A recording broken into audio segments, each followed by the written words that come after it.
د دعا نهمه فایده دا ده چې کله یو انسان دعاګانې ډېرې غواړي نو د دې انسان دعاګانې به په مشکلاتو کې قبلیږي. یعنې کوم انسان چې په راحت کې د الله رب العالمین نه ډېرې دعاګانې غواړي نو الله به په مشکل کې د دعا قبلی. حدیث امام ترمذی حاکم نقل کړی دی، صحیح کړی او امام ذهبی رحمه الله ورسره موافقه کړی. د ابو هریره رضی الله تعالی عنه نه هغه فرمایي چې رسول الله صلی الله علیه وسلم فرمایلی دي: من سره ان يستجيب الله له عند الشدائد والكرب فليكثر الدعاء في الرخاء. څوک چې دا خوخه غړي چې الله د مصیبتونو د غمونو پریشانیو په وخت کې د دعا قبول کړي نو د دې په راحت کې د الله نه ډېرې دعاګانې غواړي نو په مصیبت او مشقت کې به الله د دعا قبول کړي. د دعا لسمه فایده دا ده چې د دعا په وجه باندې که د غر په مقدار باندې مصیبت ستا مخې ته راشي د دې دعا په وجه به الله د غر په مقدار مصیبت ختمی. غر څومره قوي مخلوق دی لیکن دا غر هم د دعا برکت ته ټینګېدلی نشي. په دې باب کې مشهور حدیث دی چې امام بخاری او مسلم نقل کړی چې حدیث الغار باندې مشهور دی. د عبدالله ابن عمر رضی الله عنهما او د ابو هریره رضی الله عنه روایت دی. هغه فرمایي چې رسول الله صلی الله علیه وسلم فرمایلی دي: 3 کسان په لاره باندې ملګري او سفر کو چې باران ور باندې رالی نو د هغې د وجې نه یو غار ته ننوتل. ناګهانه د غار خولې ته یو ګټ راوښویده او د غار خولې بنده کړه چې د راوتلو هېڅ چاره نه کېدله. نو په دوی کې بعضو ملګرو ته وویله چې کوم نیک عملونه م کړي دغه نیک عملونه وګورئ. داسې عملونه چې تاسو خالص د الله دپاره کړي او هغه الله ته وسیله کوي او دعا وغواړئ، امید دی چې الله دا مشکل ختم کړي. نو په دوی کې یو کس ویله چې یا الله زما یو مزدور و ما هغې ته مزدوري ورکوله، هغه مزدوري کمه وګڼله او ناراضه شو. هغه لاړ ما د هغې د مزدورۍ وربشې په ځمکه کې وکرلې، بیا مې ورته په هغې چې کله حاصلات رال په هغې مې ګډې واخیستې تر دې پورې چې د هغې نه یوه لویه رمه جوړه شوه. بیا دا مزدور رالی او د خپلې مزدورۍ مطالبه وکړه چې ما ته چې کوم زما په تا باندې حق و هغه ماله راکه. ما ورته وویله چې دا ګډو رمه چې کومه ده دا ټوله ستا ده دا واخله. هغه ویله چې ما پسې مسخرې مه کوه.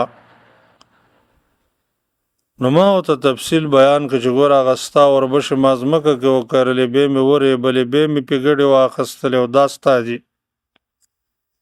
نو یا الله که دا کار ما ستا د رضا دپاره کړی او دا د مزدور حق مې هغه ته حواله کړی، رب العالمین دا مشکل خو ختم کا چې مونږ خو د اسمان ووینو. نو الله جل جلاله دعا قبول کړه او د دې غار په دې خوله کې لږه غونته کې لاره وشوه چې اسمان یې ولیده لیکن راوتی نشو. بل کس وویله چې یا الله زما بوډاګان مور او پلار و، زما ماشومان بچیان مو، ما به ګډې څرولې چې کله به مې ګډې ولوشلې نو اول به مې مور او پلار ته ورکړې، بیا به وروستو مې خپلو بچو ته ورکولې. یوه ورځ زه ناوخته رالمه چې مور او پلار مې وده شوي، ما هم هغه رنګې ګډې ولوشلې چې پی مې راوړل مور او پلار وده دي. ما بده وګڼله چې مور او پلار څنګه د خوب نه راپاسوم او دا ماشومان راته خپو کې تاوېدل چې موږ له پی راکا. دا مې بده وګڼله چې د مور او پلار نه څنګه مخکې خپلو بچو له پی ورکم. بچي مې همداسې نهر اوده شو، ما جام لاس کې نیولی تر دې چې مور او پلار مې راپاڅېدل، ما وله پی ورکړل، بیا مې وروستو بچو له ورکړل. یا الله که د دې مور او پلار دا قدر او دا خدمت ما ستا د رضا دپاره کړی، یا الله دا مشکل زموږ نه آسان کا. همداسې وشو چې الله رب العالمین د دې غار خوله نور هم کلاو کړه، لیکن راوتلی نه شو. نو د درېیم کس ویله چې الله زما یو د تره لور وه، ما هغه ما ته ډېره زیاته محبوبه وه، ما د هغه نه د بدکارۍ اراده وکړه، هغه زما نه انکار وکړ.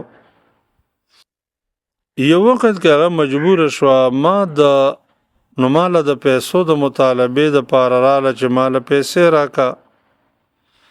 ما ورته د بدکارۍ مطالبه بیا ور وړاندې کړه. هغه مجبوره وه، د مجبوریت د وجې نه تیاره شوه. کله چې زه د بدکارۍ د وجې نه ورنږدې شوم، بدکارۍ دپاره ورنږدې شوم، هغه راته ویل د الله نه ویرېږه او دا مهر په ناحقه باندې مه ماتوه. نو زه د الله نه ویرېدلم، زما په بدن لړزان رالی، دغه پیسې مې ورکړې او دې بدکارۍ نه مې ځان وساتو. نو یا الله که دا کار ما ستا دپاره کړی او د دې بدکارۍ نه ما پرهیز کړی ستا د رضا دپاره، ربه دې مشکل نه خو موږ ته نجات راکړه. الله دا د غار خوله نور هم کلا وکړه او دوی ترې راوتل. ګوره د غر په مقدار مصیبت رالی، دی په غار کې بند شو، نور اسباب او وسایل دی سره نه و، خو دی د دعا په وجه باندې دا غر سوری که او د دعا په وجه باندې د دې مشکل نه الله بچ کړل. نو د غر په مقدار مشکل که ستا مخې ته راشي او تا سره دا اسلحه موجوده دعا، نو په دې باندې به دا غر هم اواریږي. د دعا یو لسمه فایده دا ده چې دعا د الله د رحمت د حاصلولو یو بهترین سبب دی. قرآن عظیم الشان کې الله دعا ذکر کوي او بیا خپل رحمت ذکر کوي. دا به دلیل وي چې دعا د الله د رحمتونو د حاصلولو یو ښکلی سبب دی. الله فرمایي ولا تفسدوا في الارض بعد اصلاحها وادعوه خوفا وطمعا ان رحمت الله قریب من المحسنین. تاسو د ځمکې د اصلاح نه وروسته په ځمکه کې فساد مه کوئ، الله په ير او په طمع راوبلئ، د الله رحمت نیکوکارو ته نږدې دی. د دعا نه وروسته الله فرمایي ان رحمت الله قریب من المحسنین. نو دا دلیل دی په دې خبره چې دعا د الله د رحمت د حاصلولو یو سبب دی. او د باب کې یو حدیث هم راغلی دی چې د هغې په سند کې لږ ضعف دی. ابن عمر رضی الله تعالی عنہ فرمایي چې نبی کریم صلی الله علیه وسلم فرمایلی دی من فتح له منکم باب الدعا فتحت له ابواب الرحمه. کوم یو انسان د پاره چې الله د دعا دروازه کولاو کې د انسان د خوشحاله شي چې ما ته د الله د رحمت دروازه کولاو شي. د دعا 12مه فایده دا ده چې د شهادت اعلی مرتبه د دعا په وجه حاصلېږي. قره شهید څومره اعلی مقام او مرتبه لري، د الله په وړاندې ژوندی دی. الله یې قرآن کې دا مقام منزلت ذکر کړی دی. او چې کله یو انسان دعا وغواړي دی الله د شهیدانو مرتبه ته رسوي. امام مسلم رحمه الله په خپل صحیح کې حدیث نقل کړی د سهل بن حنیف رضی الله عنه نه.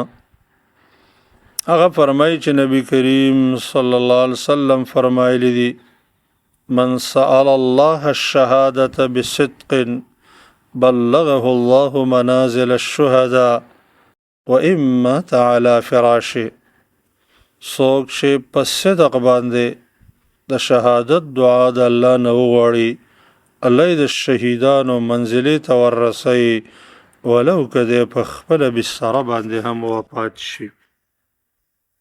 د شهادت څومره اعلی مقام دی دا انسان ته د دعا په وجه چې سړی د شهادت دعا په صدق وغواړي دا ورته حاصلېږي